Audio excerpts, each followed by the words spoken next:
નડી શકે તો મારા કર્મો જ નડી શકે. મને તકલીફ આપી શકે તો મારા કર્મો જ તકલીફ આપી શકે. મને કોઈ પણ વેદના આવે એ દરેક વેદના મારા સ્વયંના કર્મોને જ આધીન હોય. કોઈ મને ન સુખી કરી શકે કે કોઈ પણ ન મને દુખી કરી શકે. મારા કર્મ ન હોય તો કોઈ ઈશ્વર, કોઈ અલ્લાહ, કોઈ ભગવાન, કોઈ પણ દુનિયાની કોઈ પણ વ્યક્તિ મને ક્યારેય સુખી કે મને ક્યારેય દુખી કરી શકે જ નહીં. જેવી મારી એક્શન હશે એવું જ મારી ઉપર રિએક્શન હશે. મને એમ લાગે છે કે અમુક વ્યક્તિ મારી સાથે બહુ ખોટું કરે છે. મને એવું લાગે છે કે અમુક વ્યક્તિ મારી સાથે બહુ ચીટિંગ કરે છે. મને એવું લાગે છે કે અમુક વ્યક્તિ મારી સાથે બહુ નેગેટિવ વ્યવહાર કરે છે. પરંતુ યાદ રાખવા જેવું છે, તે જે આપ્યું છે તે જ તને આવ્યું છે. તે આપ્યું ન હોય અને આવી જ ના શકી. તે આપ્યું ન હોય ને તને મળે બની જ ના શકી. જે પાસ્ટમાં તારી એક્શન હતી એનું જ રિએક્શન, બોલો, એનું જ રિએક્શન તમારી પર હોઈ શકે. એના સિવાય કંઈ થઈ શકે જ નહીં. આ દુનિયામાં નવું કંઈ થતું જ નથી. શું યાદ રાખજો? આ દુનિયામાં નવું કંઈ થતું જ નથી. કોઈ પણ શોધ તમારા હાથમાં આવે, કોઈ વસ્તુ તમારા હાથમાં આવી જાય, કોઈ ઘટના નવી બની જાય, તમને એમ થાય આવું તો પહેલા ક્યારેય નહીં થયું હોય. પણ દુનિયામાં કશું નવું થતું નથી. જે કંઈ પણ થાય છે એ પાસ્ટની એક્શનનું પ્રેઝન્ટમાં રિએક્શન હોય છે અને પ્રેઝન્ટની એક્શનનું ફ્યુચરમાં રિએક્શન હોય છે. હંમેશા માટે જ્યારે પણ તમારી સાથે કંઈ થાય ને, ત્યારે તમારા મુખમાંથી એક શબ્દ કેવો, આમાં કાંઈ નવું નથી. ત્યારે તમારા મુખમાંથી એક શબ્દ કેવો, આમાં કાંઈ નવું નથી.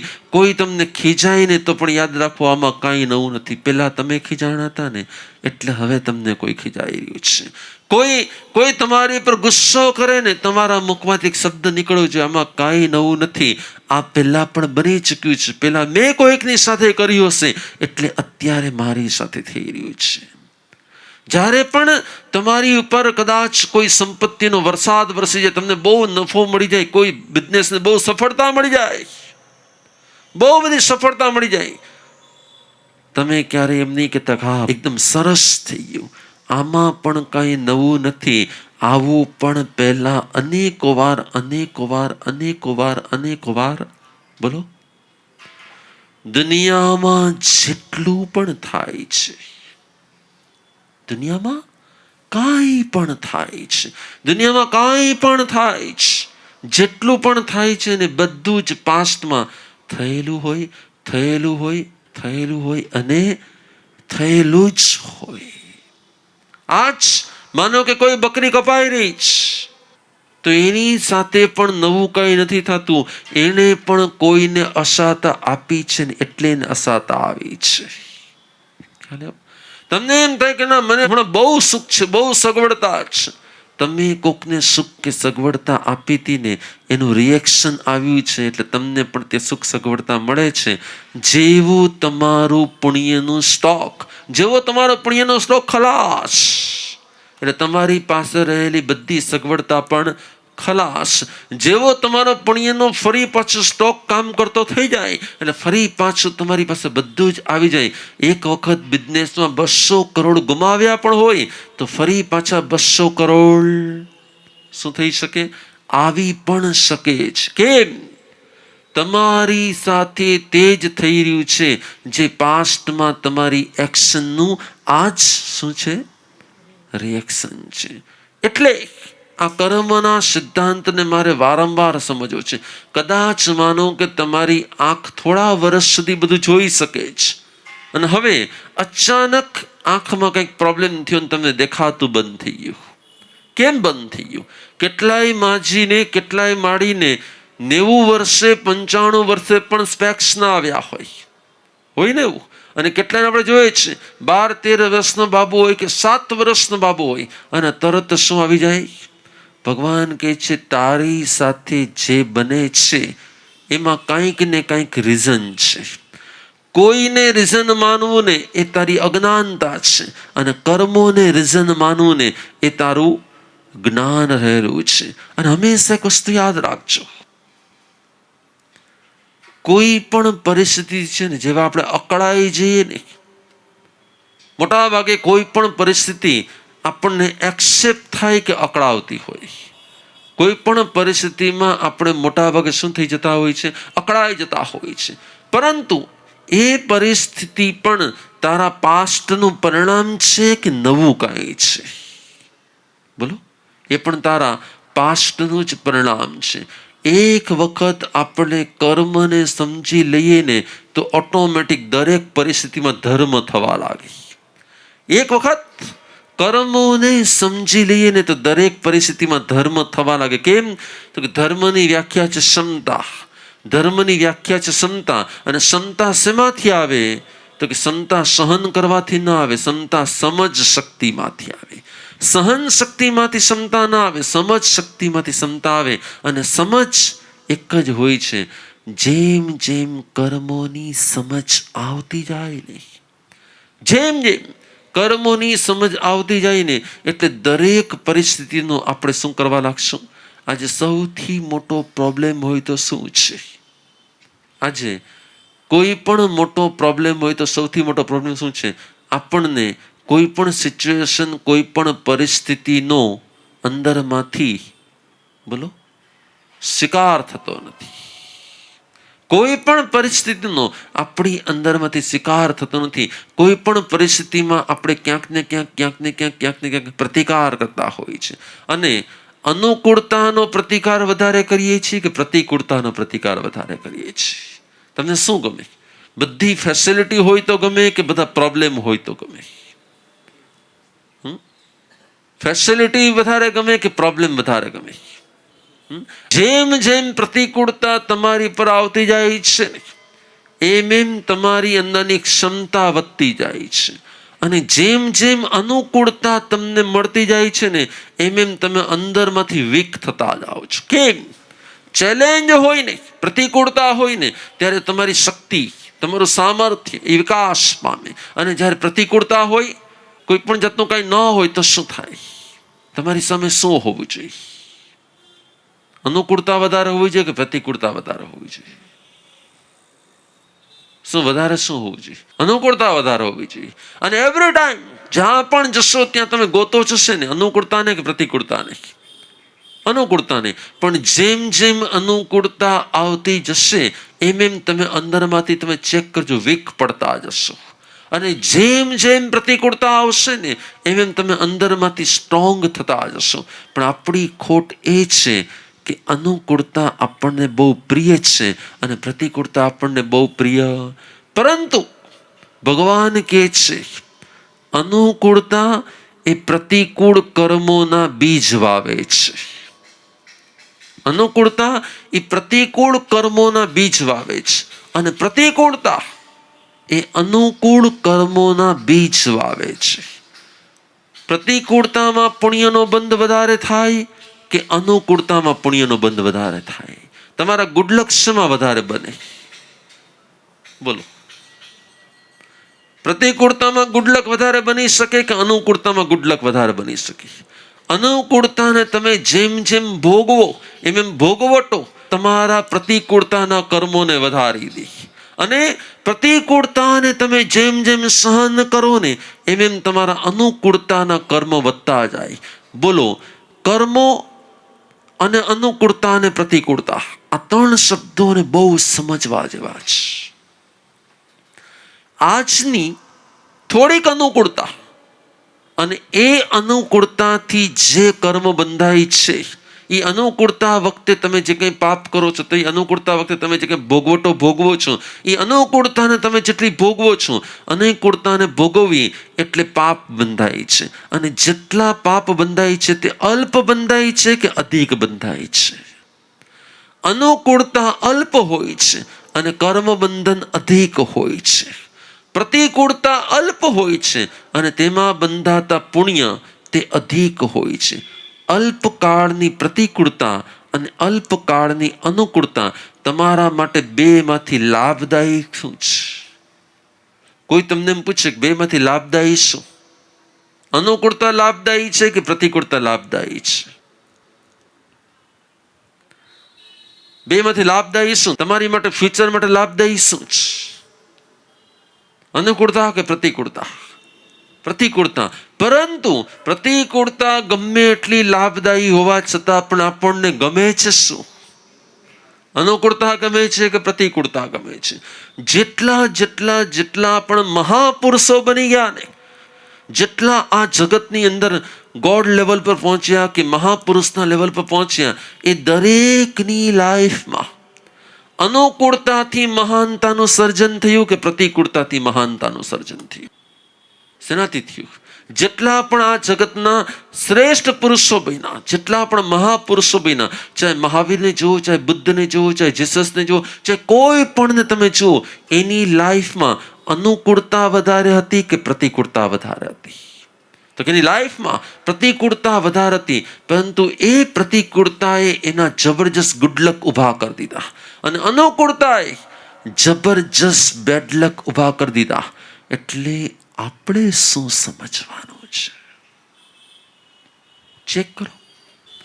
તમે જોશો ને તો સવારથી સાંજ સુધી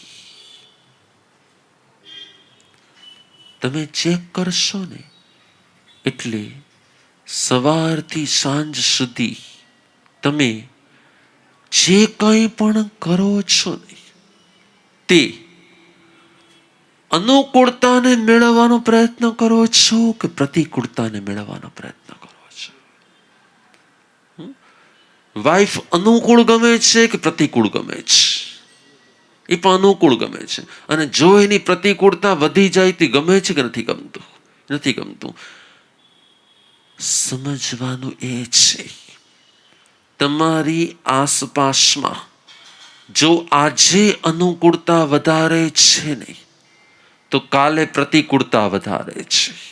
અને જો આજે પ્રતિકૂળતા વધારે છે તો કાલે અનુકૂળતા વધારે છે. આજે તમારી પાસે સમજ છે ને, એટલે તમે પ્રતિકૂળતામાં પણ શાંતિ રાખી શકશો. અને કાલે તમારી પાસે સમજ નહીં હોય ને, ત્યારે પ્રતિકૂળતા પણ તમને બહુ મોટી અશાંતિ આપી દેશે. તો આજે તમારી લાઈફમાં પ્રતિકૂળતા વધારે હોવી જોઈએ કે અનુકૂળતા વધારે હોવી જોઈએ? તમારા આમંત્રણ પત્રિકા કોને લખવી જોઈએ? પ્રતિકૂળતાને આમંત્રણ પત્રિકા લખવી જોઈએ કે અનુકૂળતાને આમંત્રણ પત્રિકા લખવી જોઈએ? કોને લખવી? કોને જોઈએ? સમજદાર કોને કહેવાય? હલો, સમજદાર કોને કહેવાય? અનુકૂળતાને આમંત્રણ પત્રિકા લખે તે સમજદાર કહેવાય કે પ્રતિકૂળતાને આમંત્રણ પત્રિકા લખે તે સમજદાર કહેવાય? મહાવીર પાસે રાજમહેલ, મહાવીર પાસે સુખ સામગ્રી, મહાવીર પાસે ભૌતિક જગત, મહાવીર પાસે પત્ની, સર્વાંગ સુંદર પત્ની, મહાવીર પાસે વાલસોઈ દીકરી. મહાવીર પ્રતિકૂળતાને આમંત્રણ પત્રિકા લખવા ગયા કે અનુકૂળતાને આમંત્રણ પત્રિકા લખી? એમણે કોને આમંત્રણ પત્રિકા લખી? મહાવીરે કોને આમંત્રણ પત્રિકા લખી? અને એવરી ડે એવરી ડે સવારથી સાંજ સુધી તમે કોને ઇન્વિટેશન આપો છો? અનુકૂળતાને ઇન્વિટેશન આપો છો કે પ્રતિકૂળતાને ઇન્વિટેશન આપો છો? અને પ્રતિકૂળતા તમારા દરવાજા પર ટકોરા મારતી હોય તો તમને ઝડપથી દરવાજો ખોલવાનું મન થાય કે જરાક ધીમે ધીમે દરવાજો ખોલવાનું મન થાય? પ્રતિકૂળ વ્યક્તિને તમે કીમાંથી જો કે આ પ્રતિકૂળ વ્યક્તિ આવે છે તો તમને એકવાર તમે જવા દે દરવાજો બોલો ખોલવો જ નથી, પણ 2 વાર 3 વાર 4 વાર ડોલબેલ વગાડે પછી ખોલવો પડે. ભૂલે ચૂકે માનો કે અમે તમારા દરવાજા આવીને ઊભા હોય ને તમે આમ કીમાંથી જો કે છે મારા સાહેબ આવીને ઊભા છે, દરવાજો સ્પીડમાં ખોલો કે ધીમે ધીમે ખોલો?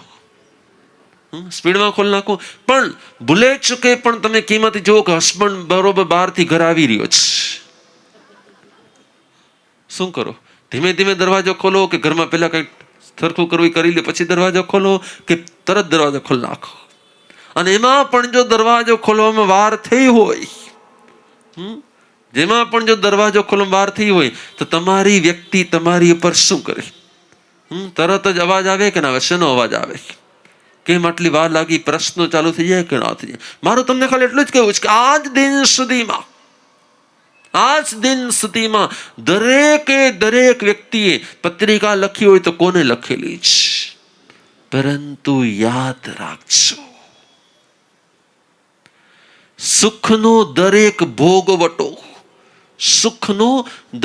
ભોગવટો એ અંતે અસાતા વેદનીય કર્મનું કારણ બની જાય છે. અને દુઃખનો દરેક ભોગવટો જો તમારી ક્ષમતા આવી જાય તો તમારી માટે સાતા વેદનીનો બંધ થઈ જાય છે. કર્મો 8 પ્રકારના છે.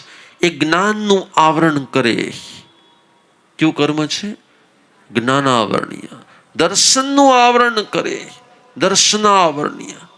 સંસારી સુખ સાતા વેદનીય, સંસારી દુઃખ અસાતા વેદનીય. જેને કારણે વ્યક્તિની અંદરમાં ભ્રમ સર્જાય, સાચું ખોટું લાગે ને ખોટું સાચું લાગે, યોગ્ય અયોગ્ય લાગે ને અયોગ્ય યોગ્ય લાગે, એને કહેવાય છે ભ્રમ. ભ્રમ એટલે કે મોહ. ચોથું કર્મ કયું છે? મોહનીય. જેને કારણે જીવને એક ભવ કરવા પડે અને ભવમાં રહેવું પડે, એને કહેવાય છે આયુષ્ય. અને જેને કારણે તમારું શરીર રૂપાળું કે કાળું, જાડું કે પાતળું, લાંબુ કે ટૂંકું, જે કંઈ પણ શરીર છે તે બધા જ નામ કર્મને કારણે છે. જેને કારણે તમને કોઈ અલગ અલગ પ્રકારના સ્ટેટસ મળે છે. ઊંચી જાતિ, નીચી જાતિ, ઊંચું કુળ, નીચું કુળ, શ્રેષ્ઠતા, સામાન્યતા, પદ, નોકરપણું, આ બધું જેને કારણે મળે ને ગોત્ર કર્મ કહેવાય છે. અને જેને કારણે અંતરાય પડે છે તેને કહેવાય છે અંતરાય કર્મો. અષ્ટ કર્મોમાંથી તમને સૌથી વધારે ગમે એવું કર્મ કયું? અષ્ટ કર્મમાંથી તમને સૌથી વધારે ગમતું કોઈ કર્મ હોય ને તેને કહેવાય છે સાતા વેદનીય કર્મ. બધાને શું જોઈએ છે? સાતા. સુખ, મનનું સુખ, મનની શાંતિ, વચનનું સુખ, વચનની શાંતિ, કાયાનું સુખ, કાયાની શાંતિ. દરેક વ્યક્તિની લાઈફમાં કોઈ ડિમાન્ડ હોય ને સૌથી વધારે તો સત્યની ડિમાન્ડ વધારે હોય કે સુખની ડિમાન્ડ વધારે હોય? વ્યક્તિની ડિમાન્ડ વધારે હોય કે વ્યક્તિમાંથી સુખની ડિમાન્ડ વધારે હોય? વસ્તુની ડિમાન્ડ વધારે હોય કે વસ્તુમાંથી સુખની ડિમાન્ડ વધારે હોય? અને એવરીડે સવારથી ઉઠો ત્યાંથી તમારી દોટ શરૂ થાય. શું મેળવવાની દોટ શરૂ થાય? સુખ મેળવવાની કે જ્ઞાન મેળવવાની? બરાબર છે. એટલે જ પરમાત્મા એમ કે છે કે દરેક જીવ માત્રને સૌથી વધારે ગમતું કોઈ કર્મ હોય ને તેને કહેવાય છે સાતા વેદનીય કર્મ. અને યાદ રાખજો કે સૌથી વધારે જેના કારણે કર્મ બંધાય ને, સૌથી વધારે જેના કારણે કર્મ બંધાય ને એ પણ સાતા વેદનીય જ હોય છે. કેમ? તો કે સાતાને મેળવવાનો પ્રયત્ન અનેકોને અસાતા આપનારો બની જતો હોય છે. યાદ રાખજો, તમારી દરેક અનુકૂળતા બીજાની પ્રતિકૂળતા બને જ. તમે લાઈફમાં કોઈ પણ અનુકૂળતા ભોગવો ને એટલી બીજાને પ્રતિકૂળતા આપ્યા વગર તમારી એક પણ અનુકૂળતા ન હોય. માનો કે ફેન ચાલે છે, તે કેટલાય વાયુના જીવને મારી રહ્યું છે અને પછી તમને શું આપી રહ્યું છે? પછી તમને અનુકૂળતા આપે છે. તમારી ચાનો કપ કેટલાય પાણીના જીવને પેલા મારી નાખે છે, કેટલાય અગ્નિના જીવને પેલા મારી નાખે છે, અને પછી જ તમારા મોઢામાં શું આવે છે? ચાનો કપ આવે છે. તમારા વસ્ત્રો કેટલાય કપાસના જીવો મૃત્યુ પામે, પછી તમને અનુકૂળતા મળે. માનવ જીવનની કોઈ પણ અનુકૂળતા હોય છે સાતા, હોય છે સાતા, પરંતુ અન્ય અનંતને કે અન્ય અસંખ્યને અસાતા આપ્યા વગર તમારી એક અંશની પણ સાતા ક્યારેય ન હોઈ શકે. બીજાને દુઃખ ન મળે ત્યાં સુધી તમને સુખ ક્યારેય ન મળે. કેમ? કેમ કે સંસારનું દરેક સુખ એ બીજાને દુઃખ આપીને જ મળતું હોય છે. અને મહાવીરના અંદરમાં આ ભયંકર ભયંકર વેદના થતી હતી. પ્રભુ, મારે સુખ જોઈએ છે, પણ કોઈને દુઃખ આપીને મારે સુખ જોતું નથી. કોઈનું મૃત્યુ થાય અને મારું જીવન હોય એવું જીવન મને જોતું નથી. મારું જીવન ક્યારે કોઈનું મૃત્યુ ન થાય ને એવું મારે જીવન જોઈએ છે. તમારી આજની કોઈ પણ અનુકૂળતા તમે ચેક કરો. તમારી પાસે રહેલી એક અનુકૂળતાનું નામ આપો કે આ અનુકૂળતા મારી એવી છે જેમાં કોઈની હિંસા નથી. લ્યો, છે કે અનુકૂળતા એવી? તમારી લાઈફની એક અનુકૂળતા એવી બતાડો. એક પણ વસ્તુ એ બતાડો કે આ છે ને મને બહુ અનુકૂળ છે. જેવું તે તમને અનુકૂળ હશે ને એ કેટલાય જીવને માર્યા પછી જ અનુકૂળ હશે. સમજાય છે? શું કામ? અનુકૂળતા તે પ્રતિકૂળતાની આમંત્રણ પત્રિકા છે. અમારું વાક્ય એ છે, તમારી દરેક અનુકૂળતા એ તમારી દરેક પ્રતિકૂળતાની આમંત્રણ પત્રિકા છે. કેમ? કેમ? કેમ કે તમારી અનુકૂળતા મેળવવાનો પ્રયત્ન તમે અનેકોને પ્રતિકૂળતા આપ્યા વગર ક્યારે મેળવી શકો જ નહીં. સાતા અસંખ્યને અસાતા આપવામાં આવે તો જ મળતી હોય છે. તમારી લાઈફની કોઈ પણ અનુકૂળતા બીજાને પ્રતિકૂળતા આપ્યા વગર ક્યારેય. એટલા માટે યાદ રાખવું, સાતા મેળવવાનો દરેક પ્રયત્ન અસંખ્ય કાળની અસાતા ઊભી કરે છે. સાતા મેળવવાનો દરેક પ્રયત્ન અસંખ્ય કાળની અસાતા ઊભી કરે છે. અલ્પકાળની સાતા અને અસંખ્ય કાળની અસાતા આ પરમાત્માનું ગણિત છે. આ પરમાત્માનું ગણિત છે. અને તમે બરોબર ચેક કરશો તો તમને ખબર પડશે કે તમે જેટલી અનુકૂળતા મેળવવાનો પ્રયત્ન કર્યો હતો તે અનુકૂળતા મળી શેમાંથી? ચેક કરો. તમારી કોઈ પણ અનુકૂળતાને ચેક કરો. તમે તમારા જીવનનું કોઈ પણ એક એવું કાર્ય બતાડો કે જે કાર્ય અન્યને પીડા આપ્યા વગરનું કાર્ય હોય. એટલે જ પરમાત્મા કહે છે, એટલે જ પરમાત્મા કહે છે, મને સંસાર એટલા માટે નથી જોતો. સંસાર છે ત્યાં શરીર છે, શરીર છે ત્યાં તે શરીરને ટકાવવા માટે બીજા અનેક શરીરનું મૃત્યુ થાય છે. મારા સુખ માટે મારે કેટલાયને દુઃખ આપવું જ પડે છે. મારી અનુકૂળતા માટે મારે કેટલાયને પ્રતિકૂળતા આપવી જ પડે છે. એટલે આજથી એક સંકલ્પ કરો, આજથી એક સંકલ્પ કરો. અનુકૂળતા અસાતાની આમંત્રણ પત્રિકા છે. અનુકૂળતા તે અસાતાની આમંત્રણ પત્રિકા છે. મારા જીવનમાંથી મારે અનુકૂળતાને ઘટાડવી છે. કોઈ પૂછે કે સાધુનું જીવન ને શ્રાવકના જીવનનો ફરક શું? કોઈ પૂછે કે સાધુનું જીવન અને શ્રાવકના જીવનનો ફરક શું? તો કે જેમાં પ્રતિકૂળતા વધારે ને અનુકૂળતા ઓછી એ સાધુનું જીવન છે. અને જેમાં અનુકૂળતા વધારે ને પ્રતિકૂળતા ઓછી એ સંસારીનું જીવન છે. પરંતુ ભવિષ્ય હવે જોઈ લ્યો પાછું. જેના જીવનમાં આજે અનુકૂળતા તેના જીવનમાં કાયમની પ્રતિકૂળતા, અને જેના જીવનમાં આજની પ્રતિકૂળતા એના જીવનમાં કાયમની અનુકૂળતા. કયો રસ્તો લેવો જોઈએ?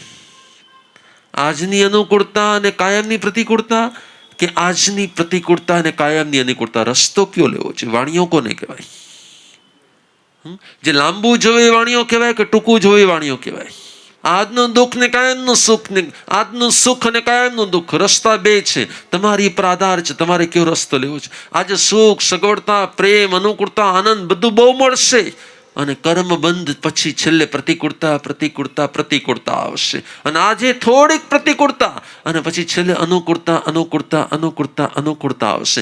બે રસ્તામાંથી કયો રસ્તો લેવો જોઈએ? મહાવીર સામે બે રસ્તા હતા. એક હતો રાજમહેલ અને એક હતો જંગલની વાટ. મહાવીરે કયો રસ્તો લીધો? મહાવીર જ્ઞાની હતા અને જ્ઞાનીએ જે રસ્તો લીધો એ સાચો કે તમે જે રસ્તો લીધો એ સાચો? બસ મહાવીરને ખબર હતી કે આજની અનુકૂળતા મને અસાતા વેદની કર્મનો બંધ કરાવશે અને આજની પ્રતિકૂળતા મારા અસાતા વેદની કર્મને શું કરી દેશે? ક્ષય કરી દેશે. એટલે જીવનમાં આજથી એક સંકલ્પ ઓર કરો.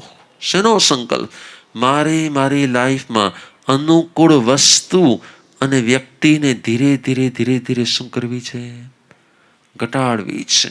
પણ એવું તમને ગમે કે ન ગમે?